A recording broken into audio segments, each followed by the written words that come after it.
Now this last topic, careers and HR, right? So in the US government, and I don't work for the US government, but we hear about it all the time. You start out very low, what we call entry level or basic job.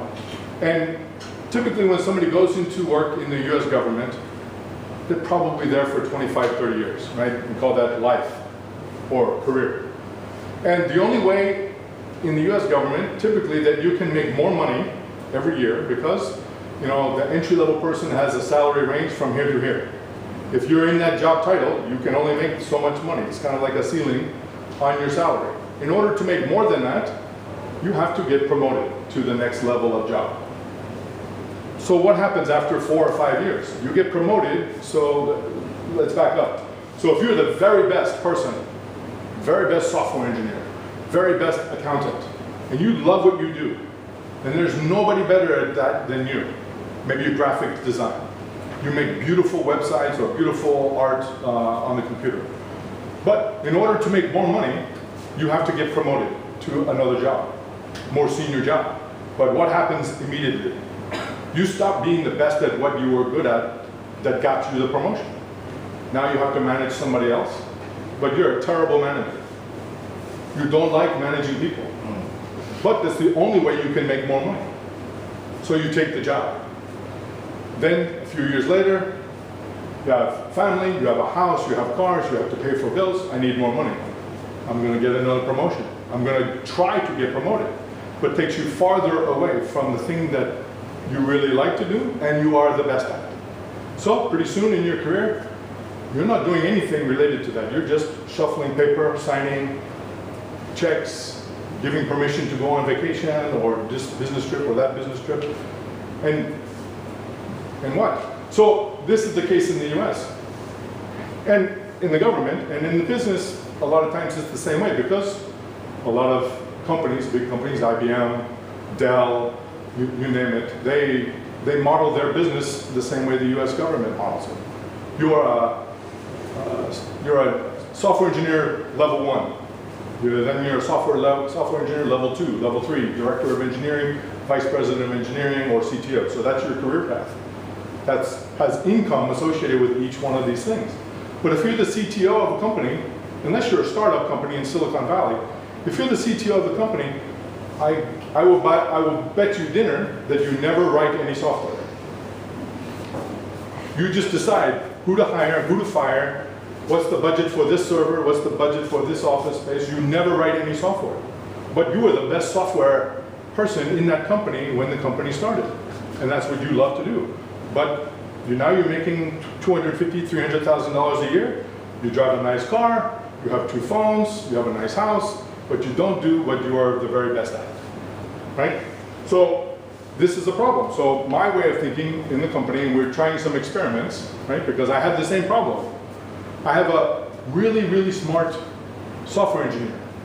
I promoted him to be the director of engineering only because there was nobody else able to do that job. Everybody else was at the same level. He was more experienced.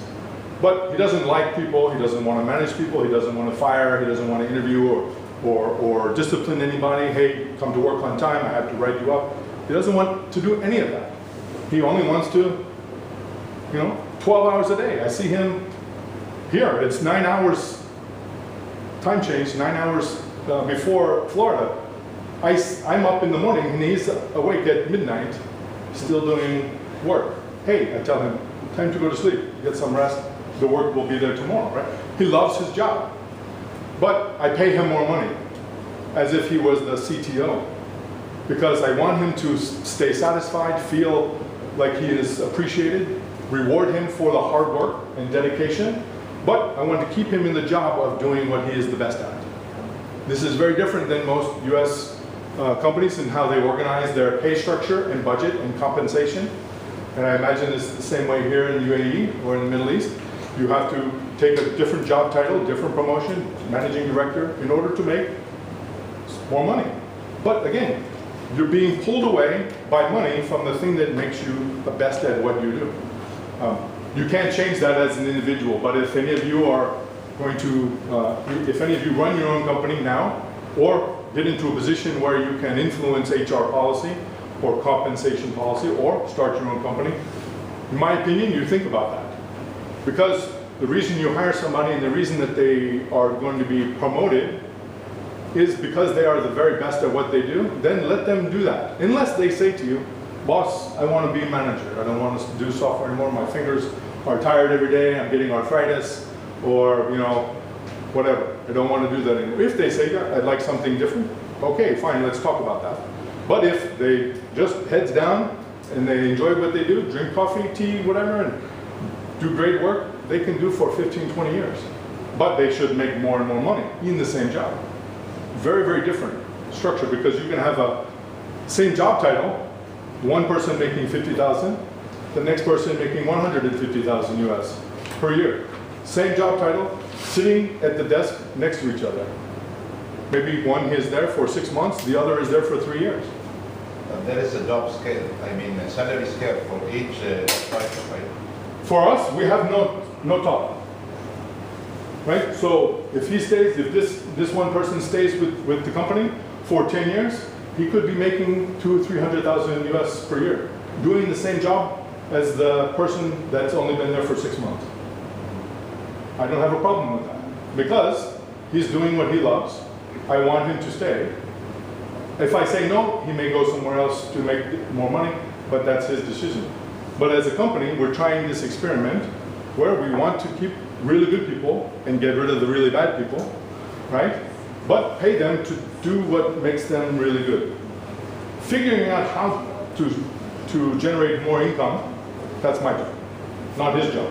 Yeah, but 100% of the governmental jobs here in the region, and I can say 95% also of the companies having a job scale, salary scale from that. And of course, same in US. Most of the companies the same way. But this is why, in my opinion, 80% of the companies and the government agencies filled with people that are mediocre. Because you promote them to be a manager, but they're a terrible manager. And then you promote them to be director, terrible director. But this is the leadership of the company. So where does the company go with really bad directors and managers?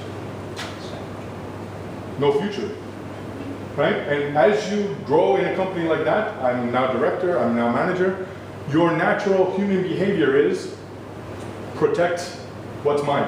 Yes. Don't take risk, don't innovate, don't fail.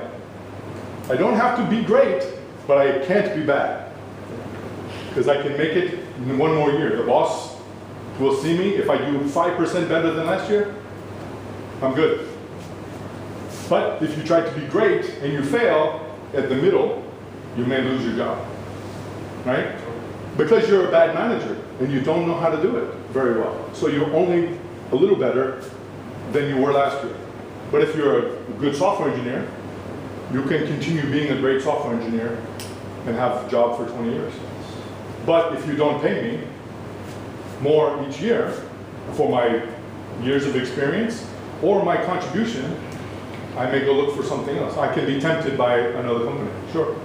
It's an experiment. I don't have the results because we only started this a couple of years ago. And not everybody is at the level of this, but I think if I look back on my career and tell you the story, right? I was so bad at the job I was doing, they promoted me to manager of other people that were better than that. Right? I was terrible at the job I was doing, but the CEO saw that I was a better manager than the guy doing it, right? Because my work was horrible, but he saw I had something in me to be a good manager. So I was a manager, not the person doing the work. This was, my career path. So I made more money doing it. I'm thankful for that. I didn't like the fact that he promoted me because I was bad at the job that I got hired to do. It was kind of difficult to reconcile that, but when I got the first paycheck, it made it better.